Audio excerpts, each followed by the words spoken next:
मित्रों नमस्कार। मैं सुधीर श्रीवास्तव ज्योतिष अनुसंधान केंद्र में आपका स्वागत करता हूं। मित्रों, आप लोगों ने मेरे चैनल को अगर अभी तक सब्सक्राइब नहीं किया है तो जल्द सब्सक्राइब करें ताकि मेरे आने वाले नए एपिसोड और वीडियोस की सबसे पहले आपको जानकारी मिल पाए। ज्योतिषीय परिचर्चा में आज हम बात करेंगे महापरिवर्तन योग के विषय में और महापरिवर्तन राजयोग के विषय में। मित्रों, पिछले एपिसोड्स में जिसमें हमने ग्रहों के संबंध के बारे में बताया था, उसमें हमने चर्चा किया था जो ग्रहों के बीच जो संबंध बनता है विशेषता वह 4 प्रकार से होता है। जिसमें पहला संबंध होता है कि जब 2 ग्रहों के बीच में युति होती है। दूसरा प्रकार यह था कि जब 2 ग्रह परस्पर एक दूसरे पर दृष्टि संबंध बनाए, मतलब एक ग्रह दूसरे को देखे और दूसरा ग्रह पहले वाले को देखे। तीसरा प्रकार यह था कि जब 2 ग्रहों में आपस में राशि परिवर्तन बने तो भी एक प्रकार से संबंध स्थापित होता है। और चौथे प्रकार में हमने जाना था कि 2 ग्रह जिसमें एक ग्रह दूसरे को देखता हो पर दूसरा ग्रह पहले वाले को ना देखता हो तो भी एक संबंध बनेगा, लेकिन ये संबंध उतना मजबूत नहीं होगा। तो मित्रों, उस एपिसोड में हमने जाना कि जब 2 ग्रहों में जब राशि परिवर्तन होता है तो भी एक आपस में संबंध स्थापित होता है। तो उसी कड़ी को आगे हम विस्तार देते हुए आज हम चर्चा करेंगे महापरिवर्तन योग के विषय में और महापरिवर्तन राजयोग के विषय में। हमने जाना कि ग्रहों के बीच में जब राशि परिवर्तन होता है तो उनमें आपस में संबंध स्थापित होता है। मित्रों, तो इसी कड़ी में हम और बेहतर सुधार करते हुए हम आगे बढ़ते हुए विस्तार को बढ़ाते हुए आगे चलते हैं। इस क्रम में आज हम बात करेंगे महापरिवर्तन योग और राजयोग के विषय में। मित्रों, वैसे देखा जाए तो कुंडली के 12 भाव होते हैं। इनमें किसी भी 2 ग्रहों और 2 ग्रहों के बीच में 2 ग्रह किसी भाव के स्वामित्व रखते हों, उनके बीच में राशि परिवर्तन हो सकता है। लेकिन अब हम अगर बात करें महापरिवर्तन योग और महापरिवर्तन राजयोग के विषय में, तो इसके अंतर्गत जो परिभाषा ग्रंथों में और शास्त्रों में बताई गई है उसके अंतर्गत परिभाषा ये है कि जब कुंडली के शुभ भावों में आपस में राशि परिवर्तन स्थापित हो तब महापरिवर्तन योग और महापरिवर्तन राजयोग बनता है। तो मित्रों, महापरिवर्तन सबसे पहले तो जान लीजिए कि परिवर्तन होता क्या है। परिवर्तन ये होता है कि जब 2 ग्रह एक राशि का स्वामी, जैसे एक उदाहरण से मान लीजिए कि एक राशि का स्वामी, जैसे मान लीजिए यहां मैं कहूं कि चौथे भाव में 4 नंबर आ रहा है, जिसका मतलब होता है कर्क राशि, जिसके स्वामी होते हैं चंद्रमा बैठे हो दूसरी राशि में। मान लीजिए हमने लिख दिया यहां पे चंद्रमा हो गए दूसरे ग्रह की राशि में, और किस ग्रह की राशि में बैठे हैं ये मकर राशि में, जिसके स्वामी होते हैं शनि। तो मैं एक उदाहरण के लिए आपको बता रहा हूं कि सबसे पहले ये जान लिया जाए परिवर्तन होता क्या है। परिवर्तन मित्रों, परिवर्तन होता है 2 ग्रहों के राशि एक्सचेंज से, जिसके अंतर्गत मैं आपको उदाहरण दे रहा हूं। मेष लग्न की मैंने उदाहरण लिया हुआ है, जिसमें चौथे भाव में आ रही कर्क राशि, जिसको स्वामी होता है चंद्रमा, और चंद्रमा कुंडली के 10वें भाव में बैठे हुए मकर राशि में, जिसके स्वामी होते हैं शनि। अब अगर शनि वापस कर्क राशि में आकर के बैठ जाए, अब शनि वापस में आकर के कर्क राशि में बैठ जाए तो इसका मतलब क्या हुआ कि चंद्रमा बैठा है शनि की राशि में और शनि बैठा है चंद्रमा की राशि में। तो इस प्रकार में आपस में दोनों ग्रह ने राशि परिवर्तन कर लिया, म्यूचुअल एक्सचेंज कर लिया, जिसके अंतर्गत चंद्रमा बैठा है शनि की राशि में और शनि बैठा है चंद्रमा की राशि में। तो मित्रों, ये हो गया परिवर्तन, और इसके चलते दोनों ग्रहों के बीच में आपस में संबंध स्थापित होगा। ये एक प्रकार का संबंध जो मैंने आपको पिछले एपिसोड में बताया था कि कैसे ग्रहों में आपस में संबंध बनता है। अब मैं आगे चलता हूं, आपको महापरिवर्तन योग और महापरिवर्तन राजयोग के विषय में बताता हूं। मित्रों, कुंडली के 12 भाव होते हैं। इसमें शुभ भाव भी है, केंद्र, त्रिकोण, धन और लाभ भाव। इसमें अशुभ भाव भी हैं 6, 8 और 12।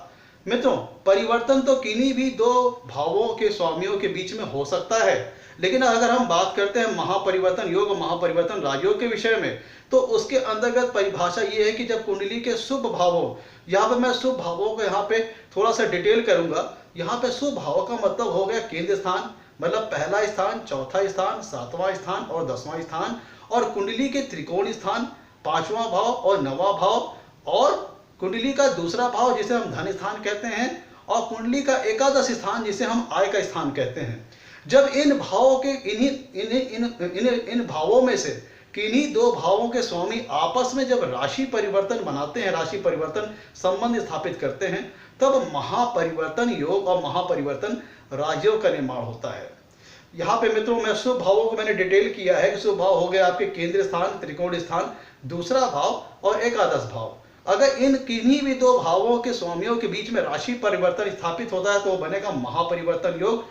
तो मित्रों अब ध्यान दीजिएगा, महापरिवर्तन योग में होता क्या है, चूंकि महापरिवर्तन योग में भी परिवर्तन हो रहा है दो ग्रहों का, मतलब दो ग्रहों का आपस में राशि परिवर्तन हो रहा है, लेकिन यहाँ पे दोनों ही ग्रह उस कुंडली के लिए शुभ भाव के स्वामी हैं। तो अत्यंत ये शुभ फलदायक, पहले तो ये शुभ भाव के स्वामी है तो ऑटोमेटिकली शुभ फलदायक हो गए, और दोनों शुभ भावों के बीच में आपस में राशि परिवर्तन हो रहा है, राशि एक्सचेंज हो रहा है, जिसके चलते दोनों भाव जो कि परिवर्तन योग में, महापरिवर्तन योग में इन्वॉल्व है, उनके दोनों भावों में शुभ फलों में, उनके दोनों भावों से संबंधित शुभ फलों में अत्यधिक वृद्धि हो जाएगी। मतलब जो दोनों प्लैनेट जो महापरिवर्तन योग में इन्वॉल्व है, जो राशि परिवर्तन कर रहे हैं, उनके चलते कि जो दोनों ही प्लैनेट है वो पॉजिटिव हैं, दोनों ही शुभ भाव के स्वामी हैं, इसके चलते दोनों शुभ भावों के शुभ फलों में अत्यधिक वृद्धि हो जाएगी। अब हम बात करते हैं महापरिवर्तन राजयोग क्या होता है। महापरिवर्तन राजयोग मित्रों होता है, हमने बताया आपको कुंडली के शुभ स्थान हो गए केंद्रीय स्थान पहला, चौथा, सातवां और 10वां, त्रिकोणीय स्थान 5वां और 9वां, दूसरा धन भाव और एकादश भाव आय का स्थान। तो जब इन भावों के किन्हीं दो भाव के स्वामी आपस में परिवर्तन करते हैं तो बन जाता है महापरिवर्तन योग। अब इसकी सुविधा में अगर कई गुना वृद्धि हो जाती है। कब? जब परिवर्तन केंद्र स्थान के स्वामी किसी केंद्र स्थान के स्वामी और किसी त्रिकोणीय स्थान के स्वामी के बीच में होता है, तब ये महापरिवर्तन योग की सुविधा अत्यंत बढ़ जाती है और ये आ जाता है महापरिवर्तन राजयोग की श्रेणी में। ध्यान दीजिएगा, ऑटोमेटिकली पहले से ही महापरिवर्तन योग बहुत शुभ फलदायक होता है, अत्यंत शुभ फल प्रदान करता है। और लेकिन अगर महापरिवर्तन योग किसी केंद्र स्थान के स्वामी के बीच में और किसी त्रिकोणीय स्थान के स्वामी के बीच में अगर बन रहा है तो इसका मतलब ये होता है कि जो महापरिवर्तन योग की शुभता है वो कई गुना बढ़ जाएगी। जो कि पहले ही से शुभ था उसकी शुभता कई गुना बढ़ जाएगी, अब वो महापरिवर्तन राजयोग की श्रेणी में आ जाएगा। और दूसरा भाव होता है धन का और एकादश भाव होता है लाभ का। अगर इन दोनों भावों के स्वामी भी आपस में राशि परिवर्तन करते हैं तो भी महापरिवर्तन राजयोग का निर्माण हो जाएगा। ध्यान दीजिएगा, मैं आपको एक उदाहरण समझाता हूं कि महापरिवर्तन योग का निर्माण कैसे होता है। मान लीजिए मेष लग्न की कुंडली में मित्रों यहाँ पे 5वें भाव में आ रही है सिंह राशि जिसके स्वामी होते हैं सूर्य, और सूर्य मान लीजिए बैठे हैं लग्न में, सूर्य बैठे हैं आपके लग्न में। मान लीजिए मैं आपको उदाहरण दे रहा हूं कैसे महापरिवर्तन योग बनेगा। तो महापरिवर्तन एक उदाहरण आपको दे रहा हूं कि मेष लग्न की कुंडली में 5वें भाव में आ रही है सिंह राशि जिसके स्वामी होते हैं सूर्य, और सूर्य बैठे हैं लग्न में, और लग्न में लिखा है 1 नंबर मतलब मेष राशि जिसके स्वामी होते हैं मंगल, और मंगल बैठे हैं सूर्य के घर में 5वें भाव में। मंगल बैठे हैं सूर्य के घर में 5वें भाव में। इस तरह से देखा जाए तो इस उदाहरण में क्या हो रहा है कि मेष लग्न कुंडली में 5वें भाव में आ रही है सिंह राशि जिसके स्वामी होता है सूर्य, वो बैठे हैं लग्न में, कहां पे? मेष राशि में। और मेष राशि का स्वामी कौन होता है? मंगल।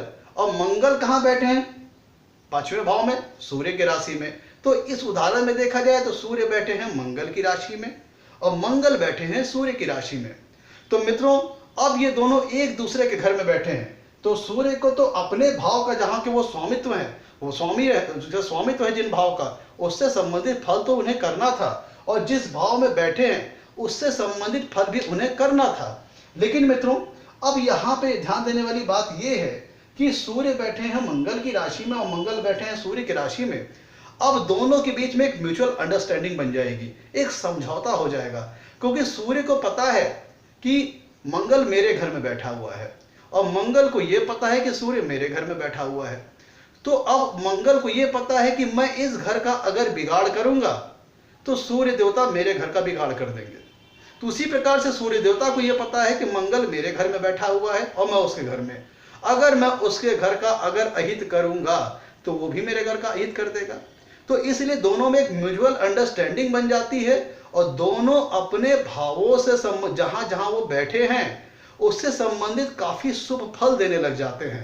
तो इसके चलते क्या होगा, अगर मैं इस उदाहरण को अगर डिस्क्राइब करूं तो इस महापरिवर्तन योग के चलते जातक काफी बुद्धिमान होगा, तीक्ष्ण बुद्धि का स्वामी होगा, बहुत ही तीव्र बुद्धि वाला होगा, जातक काफी ज्ञानवान होगा, बुद्धिमान होगा, उसकी एजुकेशन बहुत अच्छी रहेगी, जातक भाग्यशाली होगा।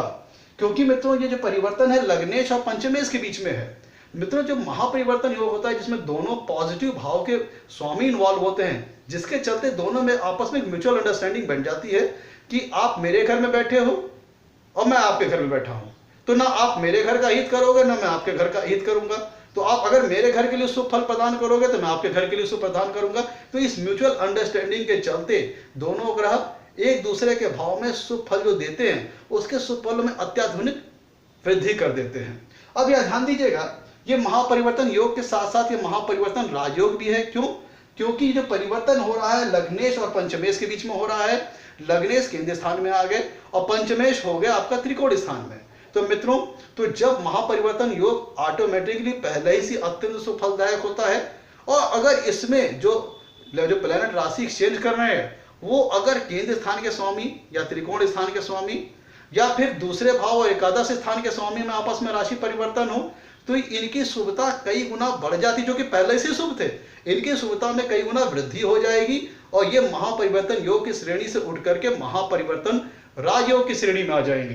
तो मित्रों परिवर्तन वो होता है कि जब कोई दो ग्रह एक दूसरे की राशि में बैठे, दो ग्रह एक ग्रह दूसरे ग्रह की राशि में बैठे और जो दूसरी राशि वाला जो स्वामी है वो पहले घर की राशि में बैठे, तो दोनों एक दूसरे घर में बैठ जाते हैं, जिसके चलते म्यूचुअल अंडरस्टैंडिंग हो जाती है कि आप मेरे घर में बैठे हो मैं आपके घर में बैठा हूं, तो आप ना मेरे घर का हित करोगे ना मैं आपके घर का हित करूंगा। अगर आप मेरे घर के लिए शुभ फलों में वृद्धि करोगे तो मैं भी आपके घरों में शुभ फलों में वृद्धि कर दूंगा, जिसके चलते महापरिवर्तन योग का निर्माण होता है। और दोनों घर जो कि दोनों ही पॉजिटिव प्लैनेट, दोनों ही पॉजिटिव भाव के स्वामी इन्वॉल्व हैं, जिसके चलते दोनों भावों के फलों में, दोनों भावों के शुभ फलों में अत्याधिक वृद्धि होती चली जाती है। और इसके चलते महापरिवर्तन योग के चलते जातक को अत्यंत शुभ फल अपने जीवन में उन दोनों भावों से संबंधित प्राप्त होते हैं। अब कुंडली अत्याधिक बलवान हो जाती है कब? जब कुंडली में महापरिवर्तन योगों की संख्या ज्यादा होती है, मान लीजिए 2 हो या 3 हो या 4 हो, क्योंकि कुंडली में अगर जितनी ज्यादा महापरिवर्तन योगों की श्रृंखला होगी, जितने ज्यादा योग बनेंगे, जितने ज्यादा महापरिवर्तन योग बनेंगे, जातक उतना ही ज्यादा भाग्यशाली, सफल, अत्यंत धनवान, ज्ञानवान, बुद्धिमान, अत्यंत उत्तम गुणों से वो युक्त और लक्षित होगा। कब? जब महापरिवर्तन योग कुंडली में एक से ज्यादा बने, मान लीजिए 2 बने या 3 बने, जिसके चलते जितने ज्यादा बनेंगे जातक उतना ज्यादा भाग्यशाली, उतना ज्यादा सफल, उतना ज्यादा कैरियर में अपनी हाइट प्राप्त करेगा, क्योंकि ये बहुत शुभ फल देने वाला ग्रह है मित्रों। महापरिवर्तन योग जिसमें दो ग्रहों के बीच में आपस में राशि परिवर्तन हो रहा है, जिसके चलते जातक को उन दोनों भावों से संबंधित अत्यधिक शुभ फल प्राप्त होता है। और अगर ये एक्सचेंज दो या ये महापरिवर्तन योग मैंने एक से बताया आपको, ये 2 या 3 की मात्रा में हो रहे हैं, जितनी ज्यादा मात्रा में महापरिवर्तन योग बनेंगे, जातक उतना ही ज्यादा सफल, उतना ही ज्यादा ख्याति प्राप्त करेगा, उतना ज्यादा सम्मान प्राप्त करेगा, उतना ज्यादा सक्सेस प्राप्त करेगा। तो मित्रों ये था महापरिवर्तन योग और महापरिवर्तन राजयोग। आज के लिए इतना ही मित्रों। आपसे कहना है मेरे वीडियो को लाइक करें और मेरे चैनल को सब्सक्राइब करें, ताकि मेरे आने वाले वीडियोस की आपको जानकारी मिल पाए। और आपके लाइक्स और सब्सक्रिप्शन हमें मोटिवेशन प्रदान करते हैं, ताकि आगे चल करके हम और अच्छे वीडियो आपके लिए बना सके मित्रों। आज के लिए इतना ही मित्रों, धन्यवाद।